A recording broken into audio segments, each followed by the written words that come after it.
Hello students, IV technical classes के अंदर आप सबका स्वागत है। इससे पहले हम लोग 180 डिग्री कंडक्शन ऑफ इन्वर्टर की बात किया था और आज हम लोग 120 डिग्री कंडक्शन वाले इन्वर्टर की बात करेंगे। दोनों में पहले क्या डिफरेंस है, 180 की तुलना में 120 डिग्री ज़्यादा प्रीफरेबल है, इसको क्यों प्रीफर किया जाता है, पहले उसको बेसिक हम लोग समझते हैं और फिर आगे हम लोग सर्किट और वेवफॉर्म को समझेंगे। आसान चीज़ है, अगर आपको 180 डिग्री समझ में आ गया तो कुछ भी नहीं, थोड़ा सा मॉडिफिकेशन करना है, 120 डिग्री आसानी से समझ में आ जाएगा। तो सबसे पहले बात करते हैं, अगर 180 डिग्री की यानी 180 डिग्री कंडक्शन वाले के अंदर देखा था हम लोग, एक थायरिस्टर कितनी देर काम कर रहा था, 180 डिग्री। टोटल कितना सा आपका 180 डिग्री, टोटल 360 डिग्री साइकिल में 180 डिग्री ईच थायरिस्टर काम कर रहा था।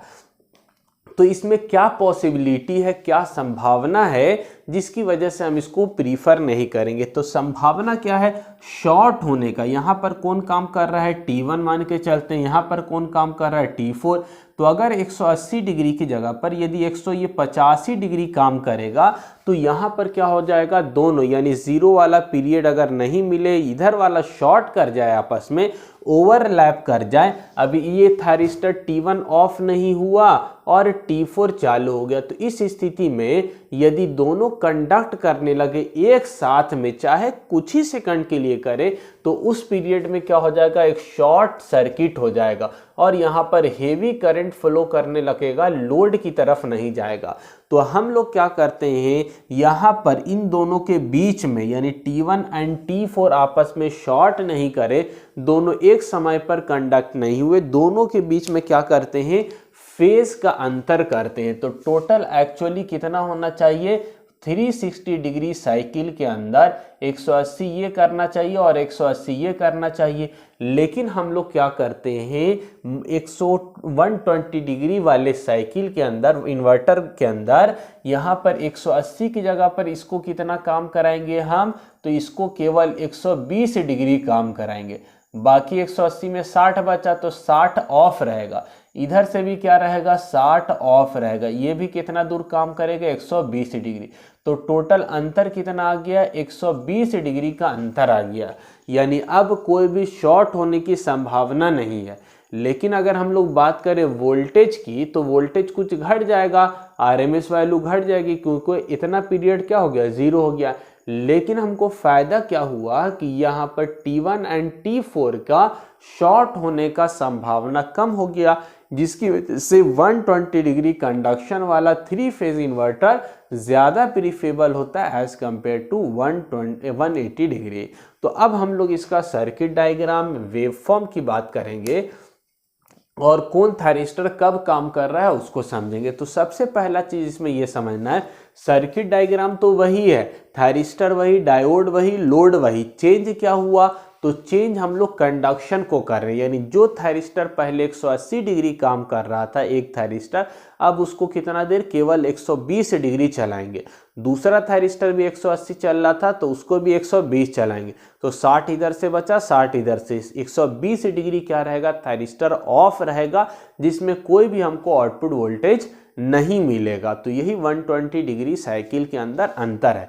तो अब देखिए, जो रेड कलर से हमने क्रॉस मार्क करके दिखाया है, शेड बनाया है, इस पीरियड के अंदर कोई भी थायरिस्टर नहीं काम कर रहा है। तो T1 कितनी देर काम कर रहा है, 60 प्लस 60 120 डिग्री, 160 डिग्री क्या है, ये बंद है।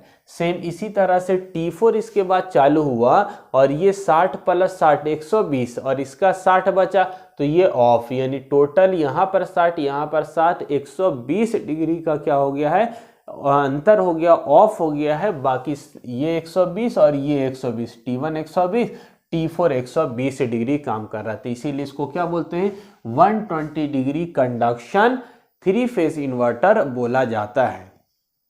तो यहाँ पर दो थायरिस्टर T1 एंड T4 काम कर रहा है ए फेज के लिए, लेकिन ए फेज के लिए T1 अब पहले की तरह 180 नहीं, केवल 120 डिग्री काम करेगा, T4 भी पहले की तरह 180 नहीं, अब केवल 120 डिग्री काम करेगा। ये 60 से लेकर 120 80 तक 120 से 180 डिग्री तक कोई थायरिस्टर काम नहीं कर रहा। सेम इसी तरह से 300 से लेकर 360 डिग्री तक कोई थायरिस्टर काम नहीं कर रहा ए फेस के लिए। बी फेस के लिए बात करें तो बी फेस के लिए पहले यहाँ पर T6 यहाँ तक काम कर रहा था, लेकिन अब केवल यहाँ तक काम करेगा। ये वाला जो पीरियड है यानी 60 से लेकर 120 तक ऑफ रहेगा। सेम T3 यहाँ तक काम कर रहा था, अब केवल 120 तक काम करेगा। 240 से लेकर 360 डिग्री तक कोई भी थायरिस्टर काम नहीं करेगा इस वाले में। यहाँ पर T6 काम करेगा 60 और इधर 60, 120 हो गया। ये वाला पीरियड ऑफ रहेगा, ठीक है। सेम सी फेस के लिए बात करें तो T5 एंड T2 काम कर रहा था, T5 एंड T2। तो T5 भी 120 डिग्री के लिए, यहाँ पर पहले T5 था, अब यहाँ पर 0 हो गया है। T2 पूरा 180 था, यहाँ पर 120 तक रह गया, यहाँ पर T2 ऑफ हो गया है 60 डिग्री। तो यहाँ पर आपका T5 एंड T2 काम करता है सी फेस के लिए। तो केवल अंतर क्या हो गया कि जो आपका 180 काम कर रहा था वहाँ अब क्या है, एक थायरिस्टर 120 डिग्री काम कर रहा है। टोटल 360 डिग्री पहले होता था, लेकिन अब 360 की जगह 120 डिग्री प्लस 120 डिग्री यानी 240 डिग्री काम करेगा, ठीक है टोटल। तो अब देखिए इसका वेवफॉर्म बनाना हमको, किसका, VAN, VBN, VCN, पहले की तरह फेज वोल्टेज। लेकिन अब ध्यान से देखिएगा, तो अगर हम बात करते हैं पहले की तरह 0 से लेकर 60, 60 से 120, 120 से 180 यानी 3 मोड की बात करेंगे, तो 0 से लेकर 60 तक देखिए कितना थायरिस्टर काम कर रहा है। तो पहले एक टाइम पर 3 थायरिस्टर काम कर रहा था, लेकिन अब देखिए T1 काम कर रहा है, T6 काम कर रहा है, लेकिन यहाँ पर T5 नहीं है, कोई काम नहीं कर रहा है, 0 है यहाँ पर आउटपुट। तो केवल T1 एंड T5। अब T1 कहाँ से है, तो ऊपर से है, मतलब ये सोर्स से लोड की तरफ करंट फ्लो करेगा। T6 कहाँ से है, लोअर ग्रुप से है, यानी कि ये लोड से सोर्स की तरफ सप्लाई भेजने का काम करेगा। तो उसी चीज का ग्राफ यहाँ पर बनाया है, आर दिखा दिया है। ये ए फेस के लिए बात हो रहा है। दूसरा थायरिस्टर कौन फेस से है, दूसरा थायरिस्टर आपका T6 जो है वो बी फेस से है, दिखा दिया T6 बी फेस से है। यहाँ से करंट VDC यहाँ पर होगा, यहाँ पर आपका VDC होगा, यहाँ से I करंट आएगा, यही करंट ऊपर वाले में, यही करंट नीचे वाले में, ठीक है। तीसरा आपका कोई थायरिस्टर काम नहीं कर रहा है, कौन कौन, T1 काम कर रहा है और दूसरा T6 काम कर रहा है। T6 की वजह से क्या हो रहा है, सोर्स से लोड की तरफ, और ये वाला लोड से सोर्स की तरफ करंट फ्लो कराएगा। बीच में न्यूट्रल पॉइंट है, तो यहाँ पर हम लोग इक्वेशन निकालते हैं VDC का, KVL लगाइएगा यहाँ पर। तो VDC बराबर IR फिर प्लस IR, तो टोटल कितना 2IR। तो यहाँ से IR की वैल्यू क्या हो गई, VDC/2 नीचे आ गया, VDC/2 आ गया। तो अब यहाँ पर देखिए AN जो वोल्टेज है, AN वोल्टेज जो होगा वो कितना होगा, IR यहाँ पर है कि नहीं, यहाँ पर ड्रॉप कितना हो रहा है IR, और IR की वैल्यू कितना आया है, VDC/2 आया है। तो VAN रहे चाहे VAN की वैल्यू कितना है IR, और IR किसके बराबर है, VDC/2 के बराबर है, कोई दिक्कत नहीं। लेकिन VBN देखिए, तो VBN क्या है, निगेटिव में, तो यहाँ से निगेटिव से लेंगे तो हम VBN किसके बराबर, -IR के बराबर। I इधर आ रहा है, हम ले रहे हैं B से लेकर N तक, यानी नीचे से लेकर ऊपर ले रहे हैं, तो VBN -IR हो जाएगा, और -IR की वैल्यू VDC/2 हो जाएगा।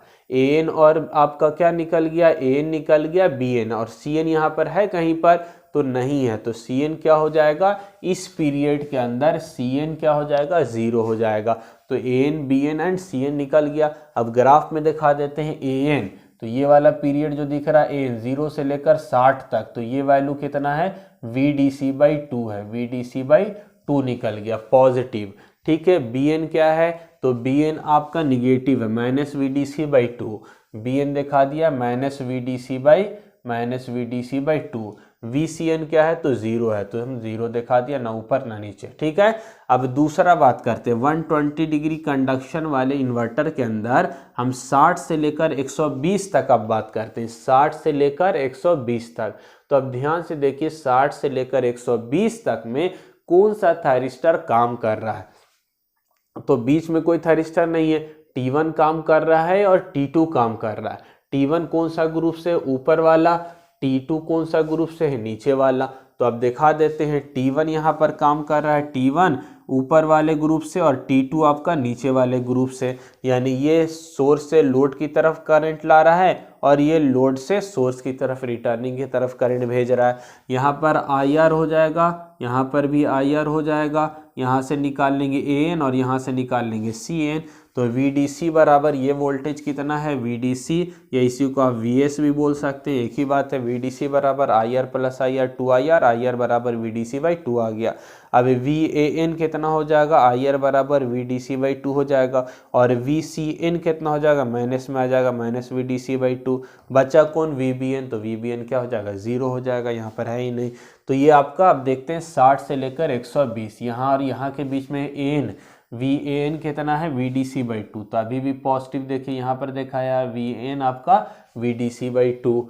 VBN कितना है, नहीं है, VBN 0 है तो 0 दिखा दिया। VCN माइनस में है तो VCN दिखा दिया माइनस VDC/2। ठीक है, कहाँ से कहाँ तक, तो 60 से लेकर 120 तक।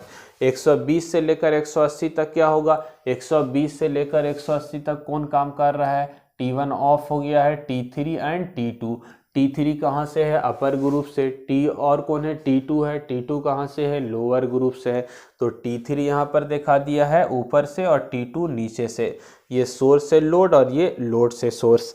तो यहाँ पर भी निकाल लेंगे, आपका निकल जाएगा इक्वेशन क्या, IR बराबर VDC/2 निकल जाएगा पहले की तरह। VBN क्या हो जाएगा, VBN कितना हो जाएगा, VDC/2। VCN नीचे से लगाएंगे तो माइनस आ जाएगा, माइनस VDC/2 हो जाएगा। VAN क्या हो जाएगा, 0 हो जाएगा। उसी सारी चीज़ को अभी यहाँ पर ग्राफ में दिखा देंगे। VAN 0, तो VAN क्या है, 120 से लेकर 180 तक 0 है। VBN क्या है, VBN पॉजिटिव है तो VBN पॉजिटिव दिखा दिया। VCN माइनस में निगेटिव है, माइनस VDC/2, माइनस VDC/2 दिखा दिया। ये 180 तक काम हो गया, अब कुछ नहीं करना है। 180 के बाद जस्ट उसका उल्टा कर देना हमको, यहाँ पर प्लस था तो माइनस, प्लस था तो माइनस, यहाँ पर 0 था तो 0, यहाँ पर माइनस है तो 180 के बाद प्लस दिखा दिया, यहाँ पर 0 है तो 0, यहाँ पर प्लस है तो माइनस, उल्टा कर दिया। यहाँ पर 0 था तो 180 के बाद 0, यहाँ पर माइनस, यहाँ पर माइनस, तो यहाँ पर प्लस, यहाँ पर प्लस, हो गया काम खत्म। अब ये अब निकल गया क्या, फेज वोल्टेज। हमको अब निकालना क्या, लाइन वोल्टेज। तो लाइन वोल्टेज क्या करना होता है, AB है तो AN minus BN, AN minus BN, AN positive और आपका क्या है, BN पॉजिटिव। तो दोनों का आपका AN पॉजिटिव और दूसरा BN आपका निगेटिव। तो यहाँ पर AN माइनस, यहाँ पर देखिए VDC/2 माइनस, यहाँ पर क्या है BN माइनस VDC/2, तो माइनस माइनस क्या हो जाएगा, प्लस हो जाएगा, VDC/2 प्लस VDC/2, तो क्या हो जाएगा आपका VDC हो जाएगा। ठीक है, तो यहाँ पर आपका क्या निकल गया, VDC, यानी उसकी वैल्यू सबसे ज़्यादा। तो यहाँ पर आपका VAB VDC हो जाएगा पॉजिटिव के अंदर। सेम इसी तरह से AN ये हो गया 0 से लेकर 60 तक। अब 60 से लेकर 120 तक देखते हैं, AN और BN ये भी पॉजिटिव और ये 0, तो पॉजिटिव है तो पॉजिटिव जितना था उतना ही रह जाएगा यहाँ पर। ठीक है आपका, तो यहाँ पर VDC/2 था तो VDC/2 अब आ जाएगा, VDC नहीं रहेगा, VDC आधा हो जाएगा। यहाँ पर एक यहाँ पर आपका 0 AN और आपका ये वाला कहाँ गया, AN 0 और BN आपका AN 0 और BN आपका पॉजिटिव था, तो पॉजिटिव था, माइनस वाला साइन लगाएंगे ये वाला तो क्या आ जाएगा, माइनस में आ जाएगा, तो यहाँ पर माइनस में आ गया। अब जो इसका पॉजिटिव ग्राफ है वही ग्राफ क्या हो जाएगा, माइनस के अपोजिट में इसके ड्रॉ कर देना। सेम इसी तरह से हम लेंगे VBC, तो VBC लेने के लिए क्या करना, हमको VB देखना है तो निगेटिव में है, और CN कहाँ पर है, CN 0 है तो निगेटिव था और ये 0 है तो निगेटिव ही रह जाएगा, निगेटिव हो गया। अब यहाँ पर इसी तरह आप बाकी सारा देख लीजिएगा, पहले आपको डिटेल में बता ही चुके हैं। तो अब यहाँ पर कुछ भी नहीं बचा, आपको AN AB BC and CA line voltage निकाल लेना है। तो इस तरह से यहाँ पर फेज वोल्टेज और लाइन वोल्टेज आपको ड्रॉ करना है, दिखाना है। मेन ध्यान क्या देना है कि यहाँ पर 180 डिग्री की जगह पर 120 डिग्री कंडक्शन दिखाना है। तो आई होप आपको बहुत अच्छे से ये टॉपिक आपको क्लियर हो गया होगा। थोड़ा सा कॉम्प्लेक्स था 3 फेज, लेकिन एक बार जिसको समझ में आ गया तो उसको लिए कोई भी दिक्कत की बात नहीं, वो आसानी से ये सारा चीज़ सर्किट डायग्राम, वेव फॉर्म और इसका जो यानी कि इक्वेशन है उसको आसानी से लिख सकता है, सॉल्व कर सकता है। आज के लिए इतना ही। Thank you.